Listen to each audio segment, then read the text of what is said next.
Uunahan ko na kayo. Hate ko rin ang mga langaw. Marumi, madaling dumami, nakakadiri. Pero teka, tignan ang mga ito ng mas malapitan. Excuse me raw, hindi ito pangkaraniwang langaw. At hindi rin ito ang kanilang mga uod. Huwag mandiri, huwag patayin ang TV. Relax lang kayo, chill. Dahil kaibigan natin ang mga insektong ito. Sino ba yung star dito? Ang star dito is the black soldier fly.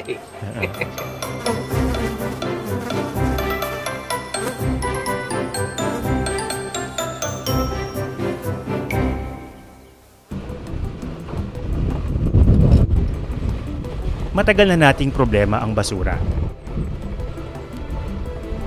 At oo, yan, mga langaw talaga yan. Hindi man kaaya-ayang tignan, kailangang makita ang mga eksenang ganito. Bilang paalala na ang ating basura nag-uumapaw na at lalo pang dumarami.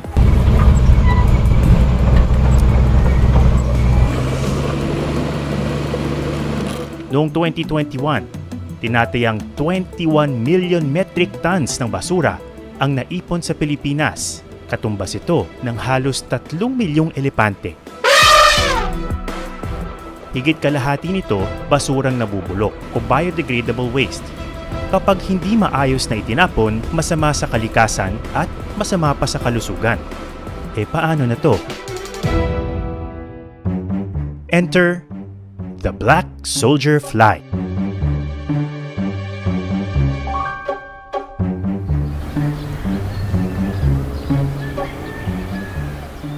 Sa isang pasilidad sa Pampanga, makikilala natin sila ng malapitan. At madidiskubre ang kanilang pambihirang mga kakayahan. Si James Bayang o mas kilala bilang Doc Brahman ang nagpapatakbo nito. Paano niyo pwede describe ang inyong hanap buhay ngayon? Ang hanap buhay ko ay simple basurero talaga. Humble lang si Sir. Pero ang totoo, isa siyang trained veterinarian. Sabi ni Doc Brahman, meron siyang promising na solution sa problema natin sa basura. Tatlo na. Actually, we're hitting 3. Aba, sige nga. Simulan na natin ang tour. Ano po itong lugar na to, sir? This is our breeding facility. Sa mga hawlan na ito pinararami ang mga adult na black soldier fly o BSF. Kailangan malilim at hindi masyadong mainit. Maikli ang lifespan ng mga adult BSF, nasa mga 9 na araw lamang. Sa panahong ito, nabubuhay lang sila para magparami ng kanilang lahi. Makikita nyo, sila, nagliliparan. Ngayon, biglang aatake si lalaki. They will mate. Oo. Once they mate, pag natapos na si lalaki, sila yung patay. Ito yung mga nasa sahig. Yes. Now, mamamatay na agad sila. Yeah, after their mating. Ito pa ang isang kakaiba sa mga adult BSF. Dahil mabilis lang ang kanilang buhay, hindi sila kumakain. It's time for a closer look. Masasabing pinsan ng mga housefly o langaw ang mga black soldier fly. Pero malaki ang pagkakaiba ng dalawa. Kung titingnan mo siya, malayo yung itsura niya dun sa typical na langaw na alam natin Pero they're basically from the same family. Tama po ba, Doc? Kasi fly din Oo, kasi fly din. Pero para siyang maamong version ng ating mga langaw na tinuturing na peste. Kalat na sa buong mundo ang mga BSF. Matagal na rin itong nandito sa Pilipinas. At dahil sa kanilang behavior o ugali, kahit makalabas pa ito sa kanilang hawla, hindi raw ito magdudulot ng problema. Di tulad ng mga housefly o langaw, BFF na maituturing ang mga BSF. Ngayon, si langaw naman kasi, yun lang mag-transmit ng disease ang alam. Kaya ang mga langaw nagtatransmit ng disease kasi as adults, lipad sila ng lipad. Yes. Kaya din sila nakain. And mas matagal ang lifespan nila Oo. than As an adult. as an adult. Bakit ang dami sa'yo? Hindi, kilala nila ako eh. Ikaw hindi ka kilala. Kaibigan na kayo, sir, ha? Yun yung isang malaking difference na kung mga normal houseflies ito, medyo mandidiri ka kung dadapo sila sa'yo kasi hindi mo alam sa sila nang galing eh. Itong mga black soldier flies, dahil di naman sila lumilipad sa basura, di naman sila nanginginain, okay lang dahil alam mong physically malinis sila. Walang problema. Walang risk na meron silang dalang mga sakit. Feeling ko nakatingin sila lahat sa akin eh, oh.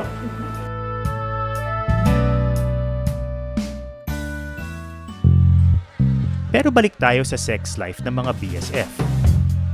This one, dito sila mangingitlog. Makikita ninyo. Oo. Newly harvested kasi ito eh. They're already putting their eggs there. Yun sa gitna ng mga slabs. Yeah, here. I see. There it is. Oo. Ito, nakamate pa sila. Ito, oo. 2 days after mating, mangingitlog ang babaeng BSF. Makaraan ito, mamamatay na rin sila. Tapos na ang kanilang misyon.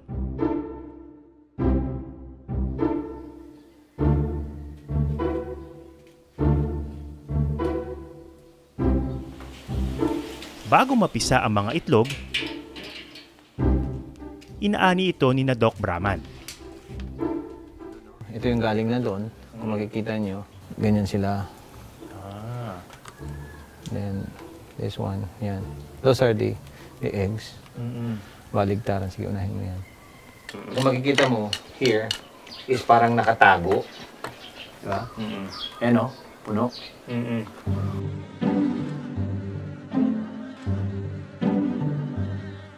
Bawat black soldier fly, kayang gumawa ng nasa 5 hanggang 900 itlog.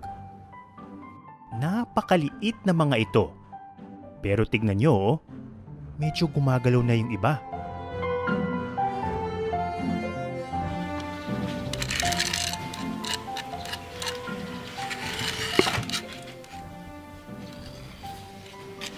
Maingat itong inipon at pinitimbang. Yung pag-script nito, sir, kailangan light touch lang din. Light touch talaga sir kasi pag na-anuhan mo ng pressure yan, pisa na yung itlog eh. Sayang yung So itlog. talagang talaga light touch ang Very precious, ano? Yeah.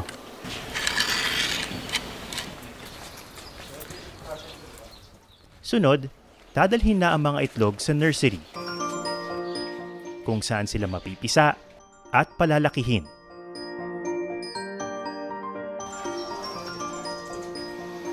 Ito yung pagkain nila. Actually, this is...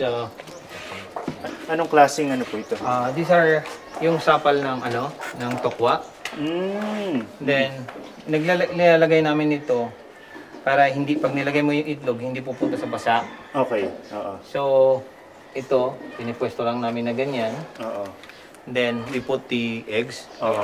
Lagay mo. Bakit po hindi dapat mabasa ang itlog? Mabubulok. Mabubulok din. Yeah. So, it should hatch na dry siya. Tapos pag nag-hatch ito, magko-crawl na lang sila papunta Yes, doon sa may food. magko-crawl. Pagkatapos ng 4 na araw, mapipisa na ang mga itlog.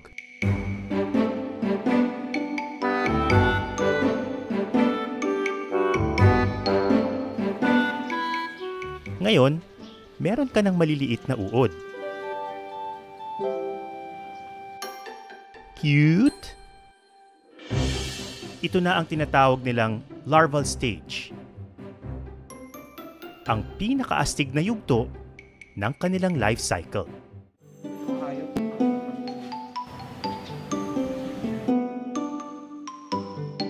Ito yung mga maliliit na nakita natin Yes, kanina. these are already 1 week time. So this is where the magic happens. Basically, ito yung stage kung saan may kakayahan sila to break down Yes. yung basura. Yes. Oo. Lagyan natin to ng tokwang sira.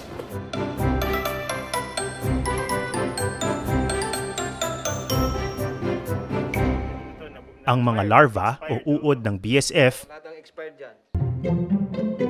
walang ginawa kundi kumain. Nang kumain. Nang kumain. Tinatawag silang detritivore at coprivore.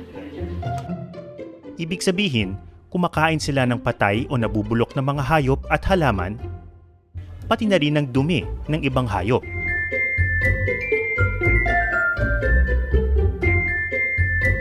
Ang isang uod, kayang kumain ng doble at minsan hanggang 10 beses ng kanilang timbang sa iisang araw. Isipin nyo na lang ang isang taong may timbang na 120 pounds na kumakain ng 240 hanggang 1,200 pounds ng pagkain sa isang araw. Gutom yarn? Kung makikita mo rin kasi itong mesa namin, inclined. May isa pang kapaki-pakinabang sa mga BSF larvae. Ang kanilang dumi o yung tinatawag na frass. Ano po itong mga ano to? Ano itong material na ito? Ito na tainan nila yan. Itong brown. Mm. Tainan nila yan. Ano pong gagawin dito? Yan na yung mga patutuyo namin organic fertilizer namin. Oo. So kahit yung tayo nila, ano yun? Magagamit din as Produkto fertilizer, rin. yes. Oo. Walang ano dito talaga, wala tapon talaga.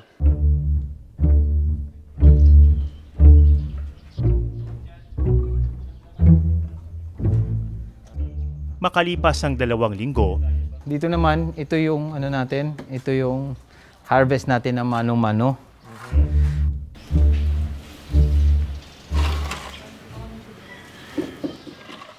kinokolekta na nila Doc Brahman ang dumi.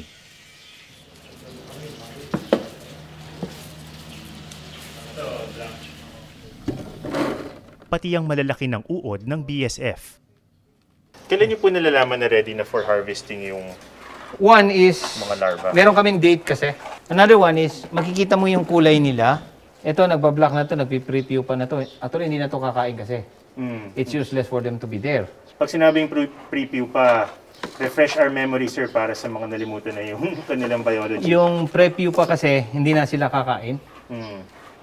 Kung may kumain man is parang patingi-tingin lang. Tapos, ano pong ginagawa sa kanila? After drying, Mm. we grind them and dinideliver namin sa feed factory. Mhm. Yung gumagawa ng pagkain ng baboy Mhm. or manok or ano kasi or fish. Mhm. Because the black soldier fly larvae is an alternative source of protein. Mhm. Mhm. Tapos, ito pong kanilang, basically, yung dumi nila to, di ba? Yes, ito na yung dumi nila. Supposedly, ano yung nangyayari doon sa basura? Yung sabi nyo. Una is, lumalaki yung mga larvae. So, nandun sa kanila. And then, yung natatanggal namin na frass. Mukha na siyang lupa, actually. Yeah, lupa na. Tapos ito po, ano na to? Ready na to, iahalo lang Yeah. ito sa... Sa garden soil. Pero hindi lahat ng uod nagiging animal feeds o pakain. Ang iba, nagiging breeders na magpapatuloy sa lahi. Ito na yung pupal stage. Ano na sila, tumigas na. Okay. Ano pong mangyayari dito? Ready to hatch na yung mga ito. Nakakakiliti sa kamay. Ito yung mga pupa na tinatawag ng black soldier fly. So, imbis na i-harvest, hayaan itong mga to na basically mag-mature at maging adult black soldier fly para makapagparami pa sila. Sila yung mga maswerteng nakaligtas.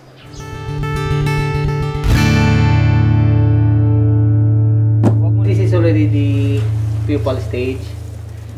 Ito yung late pupal stage, no? Na Yeah.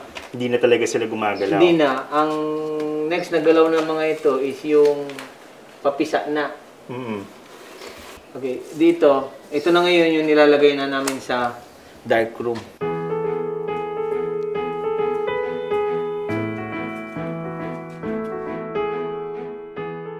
Now, once it hatches, maghahanap ng ilaw yan. Yun na yung maliit na butas natin doon. And then, they will go here sa lab nest. At yan ang life cycle ng black soldier flies. Isang insekto na nagbibigay ng solusyon sa tatlong problema. Ngayon, nagsama-sama yung waste, animal feeds, and organic farming. Wow! Paano nangyari yan? Nangyari lang.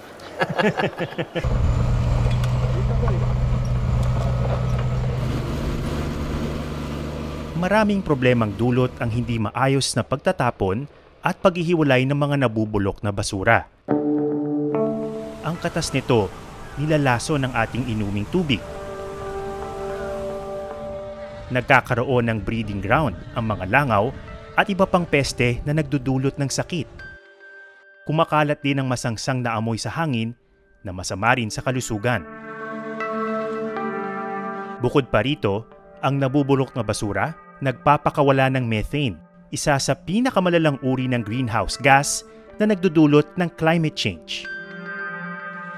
Nakatutulong ang black soldier flies na tugunan ang mga problemang ito. Dito naman sa black soldier fly, wala, ubos, kain. Naging pataba ng halaman. So, babalik siya sa lupa. And then you have the larvae na idadala mo ngayon sa mga hayop mo. You see the difference now? Wala kami yung air dryer ngayon na pumutok kagabi. So, ang ginawa na lang namin sun dry. So ngayon po, nakabilad na siya sa araw. Ito yung mga larvae na hinarvest natin. Yeah, ito yung na-harvest kami ha. Tapos mamamatay na rin ito. Mamamatay na? Yan, 2 days na nabilag. Bilang pakain sa hayop, siksik daw sa sustansya ang BSF. Black soldier fly, kumain siya ng mga basura. Wala namang basura makikita doon sa katawan niya. Instead, it was all converted into a protein. And then, meron din siyang mga oil. Mataas din. Parang fats. Fats niya, meron din. Then, we also have calcium. So, lahat actually meron siya. So, kaya, kung makikita mo, in the wild, ano bang kinakain ni manok? Anong kinakain ng mga sa wild? Even monkeys, ang kinakain nila is bulate. At dahil mabilis at hindi mahirap paramihin ng black soldier flies, mabuti rin ito sa kalikasan. Batay sa isang pag-aaral, kung ikukumpara halimbawa sa soybean o tokwa na karaniwang pakain sa mga hayop, 1,500 times na mas marami ang proteinang makukuha sa isang BSF farm sa parehong laki ng lupa. Di hamak na mas kaunti rin ang kailangang tubig sa pagpaparami ng insekto. As of now, ito yung ito yung product natin. These are the dried ones. Kung pwede sa hayop, pwede din kaya sa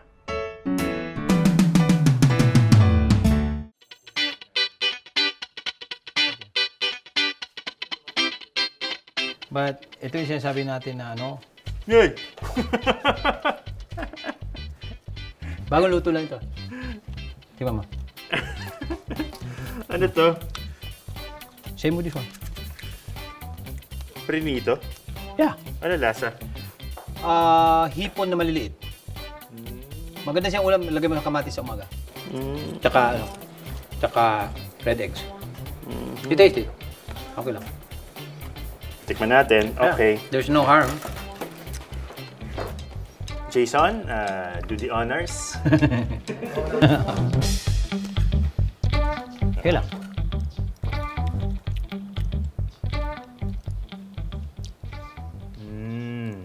The next time, ang gagawin namin dito yung minatamis na maanghang.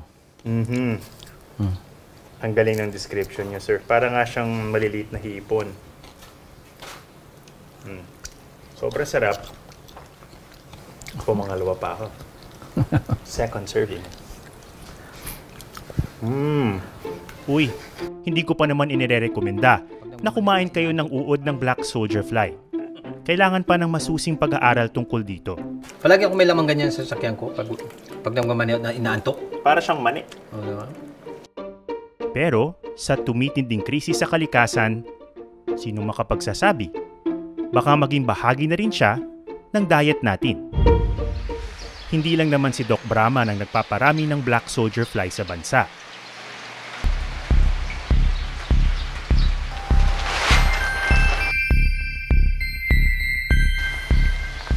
Ito naman ang farm ni na Aldwin Torquido at Andrew Tupas sa Laguna.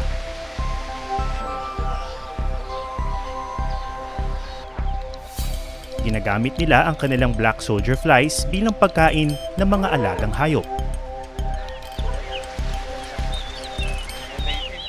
Kasi tumataas po yung cost ng feeds. And then yung tao po, natural, nagiging formulated na po lahat ng pakain sa mga hayop. So we want is talagang is natural way po yung pagkain. Ang kanilang dumi, fertilizer naman para sa mga alagang halaman. Actually, marami po siyang mga benefits po. Patunay ito na maraming naniniwala sa potensyal ng black soldier fly farming sa Pilipinas. Sa ibang mga bansa, pinatunayan na ng ilang pag-aaral ang mga benepisyong ito na dala ng BSF. Sa Kenya, malaking tulong ang black soldier fly sa mga magsasaka. Dahil may kamahalan ng presyo ng animal feeds, nakameno sa gastos ng mga magsasaka ang pagpapakain ng BSF larva sa mga alagang hayop, tulad ng mga manok. Pero marami pang pagsubok na kinakaharap ang industriya. Unang-una, marami pa raw ang hindi naiintindihan kung ano ang black soldier fly. Ang problema kasi, doon sa organic and agriculture, okay sila eh. At saka sa waste management, okay. Pero once they hear that you're going to use langaw, ito na. Hindi pa nila nakikita, langaw yan, it's the disease carrier that is, that's bad, madumi yan. Nandidiri. Kakadiri yan.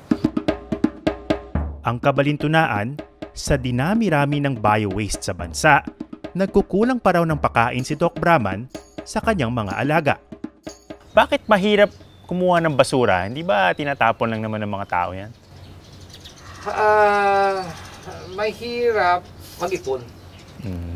Marami kang makikitang basura, kalat. The problem pa, paano mo hakutin yan? Tsaka hindi siya nakasegregate. Hindi siya nakasegregate. Para magkaroon ng mas malaking epekto ang teknolohiyang ito, kailangan itong gamitin ng mga lokal na pamahalaan. Isa sa mga nauna, ang lungsod ng Alaminos sa Pangasinan.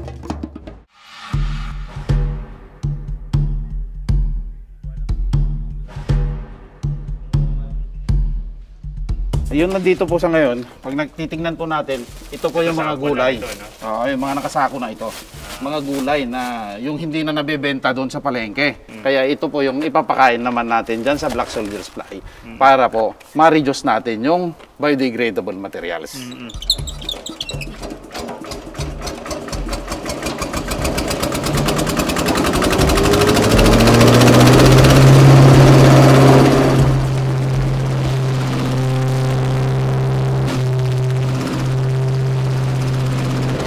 Black Soldier Fly. Vegetable salad.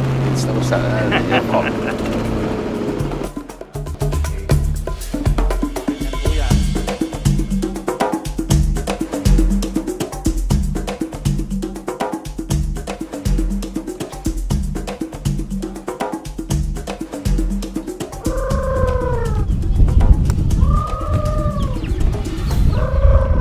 Mas okay ba yung ganitong pakain kaysa yung yung usual na binibili?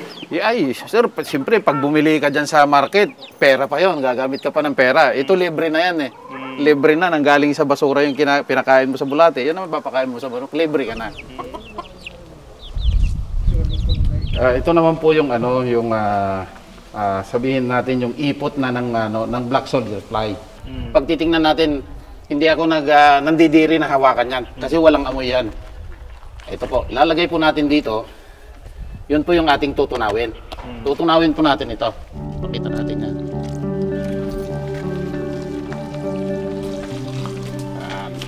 Tingnan natin, ganyan lang po. May iba pang paraan ng materials recovery facility na ito upang iproseso ang naiipong food waste. Kabilang na ang aerobic composting at vermiculture o yung paggamit ng mga bulate o earthworms. Kapaki-pakinabang daw ang bawat isa. Pero may maitutulong pa ang paggamit ng black soldier flies. Mabilis kasi silang dumami at mabilis ding lumaki.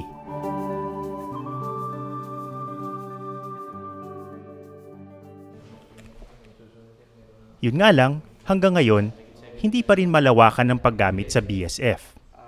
Kaya hindi pa talaga napag-aaralan ang mga limitasyon nito, gaano siya kaligtas, at kung paano ito pangangasiwaan.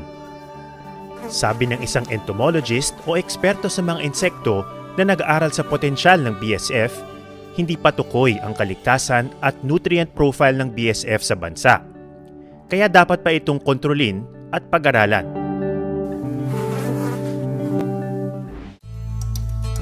Si Doc Brahman patuloy ang pagpupursige alang-alang sa kalikasan.